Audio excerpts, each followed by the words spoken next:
Anggota DPRD Provinsi Banten, Dede Rohana Putra, kembali melakukan reses masa persidangan ke-1 tahun sidang 2021-2022 di lingkungan Tegal Tong, Kelurahan Kebonsari, Kecamatan Citangkil, Kota Cilegon, Kamis 28 Oktober 2021. Dede Rohana menemui ratusan warga Tegal Tong untuk menyerap aspirasi dari warga sekitar. Dalam kegiatan tersebut, Ketua Fraksi Partai Amanat Nasional DPRD Provinsi Banten ini menerima keluhan dari warga seperti permasalahan infrastruktur dan pengangguran. Salah satu warga Tegal Tong, Dikson Priando, dalam aspirasinya mengajukan pengaspalan jalan di lingkungan Tegal Tong dan pembangunan pos kamling untuk menambah keamanan lingkungan. Dikson juga meminta pembangunan fasilitas olahraga. Yang terhormat Bapak Dewan Pak Haji Dede dan Pak Dewan dari Kota Cilegon Pak Haji Edison. Ya, nama saya Dikson Priando. Saya dari RT 4. Kebetulan saya perwakilan dari pemuda RT 4 dan perwakilan dari RT 4. Kami sih ada pengajuan Pak untuk RT 4 itu, pengajuannya itu untuk pengaspalan daerah belakang sana sama pembangunan pos kamling Pak. Karena di belakang itu pos kamling tidak ada dan daerah itu cukup sepi. Jadi kita buat pos kamling untuk menambah keamanan lingkungan saja Pak. Terus untuk dari kepemudaannya Pak, ya kalau bisa sih Pak, kami butuh fasilitas olahragaan. Karena jiwa muda itu untuk berolahraga, siapa tahu adik-adik ini atau teman-teman saya itu bisa jadi atlet mewakili Kota Cilegon. Itu aja dari saya, dari perwakilan dari RT 4. Terima kasih, selamat malam.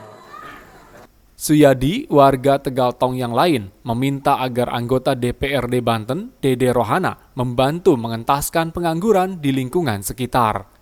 Selain itu, Suyadi juga meminta agar jalan di Tegal Tong untuk segera dilebarkan, sebab jalan yang ada saat ini kondisinya masih sempit. Tadi perwakilan dari pemuda RT 03, punten Pak Haji, kita langsung aja.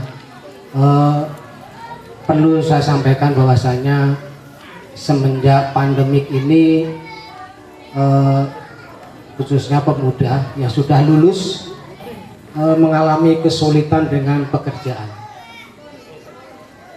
Jadi pemuda yang sudah lulus 2 tahun sekarang ini banyak pengangguran Pak. Jadi kalau saya lihat dan pantau, mungkin di sini Pak Dede dengan Pak Edison, alhamdulillah saya dengar itu mempunyai banyak dan beberapa perusahaan.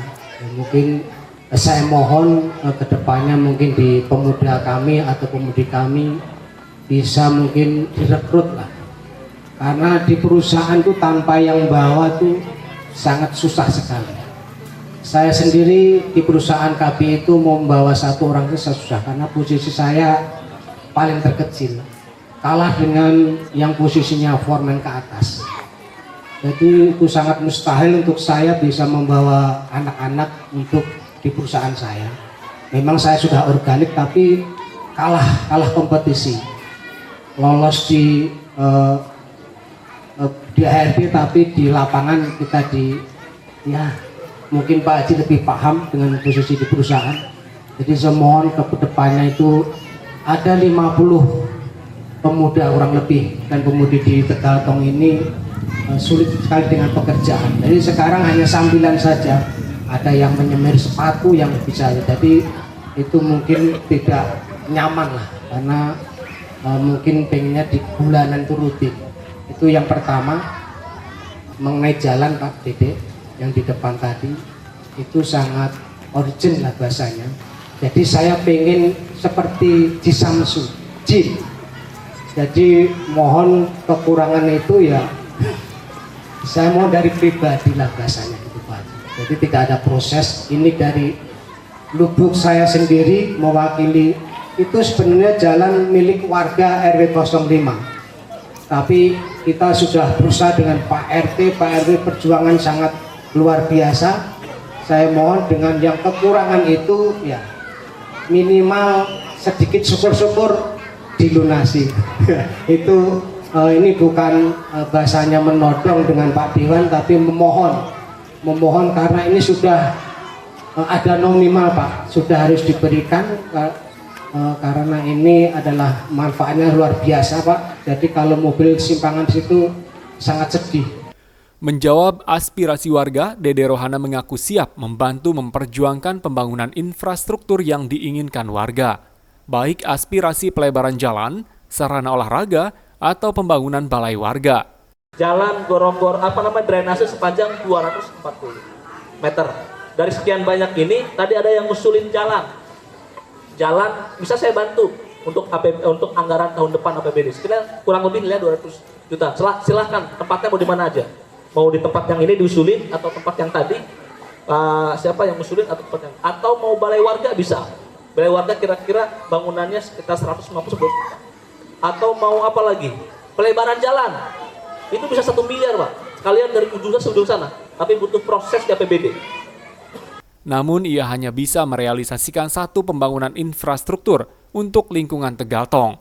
Sebab di Cilegon juga masih banyak infrastruktur lingkungan yang rusak. Terkait dengan masalah pengangguran, Dede mengaku akan menyampaikan wacana kawasan industri padat karya di Cilegon kepada Wali Kota Cilegon Heldy Agustian. Sebab penyelesaian masalah pengangguran yaitu serapan tenaga kerja yang banyak, yaitu melalui industri padat karya. Pertama tadi infrastruktur banyak sekali ya, permintaannya mulai dari ada minta gorong-gorong, ada yang buat pelebaran jalan, ada yang buat pembangunan jalan ya. Insya Allah kita akan fokus pada prioritas, dari sekian banyak usulan itu akan kita prioritaskan. Tadi udah diskusi sama Pak RT, Pak RW-nya yang mau didorong lebih kuat lagi mana, dia minta pembangunan jalan. Insya Allah kita dorong ya, karena memang masalah infrastruktur ini di Cilegon jadi hal yang prioritas, karena APBD Cilegon itu terkoreksi banyak karena ada COVID ya, termasuk banyak juga program-program yang harus tergeserkan karena wali kota banyak program-program yang untuk bantuan-bantuan, sedangkan infrastruktur akhirnya anggaran tergeser, karena kita dorong. Itu pertama. Kedua, terkait dengan pengangguran, ini menjadi fokus ya, saya sebagai anggota DPRD wakil dari Cilegon, hampir setiap hari, setiap minggu orang datang ke saya lebih banyak minta pekerjaan ketimbang minta bantuan yang lain. Nah, ini maka butuh solusi yang jangka panjang, solusi yang komprehensif, solusi yang bisa menyelesaikan masalah. Kalau hanya pelatihan, hanya pendidikan, nggak maksimal. UMKM didorong nggak maksimal.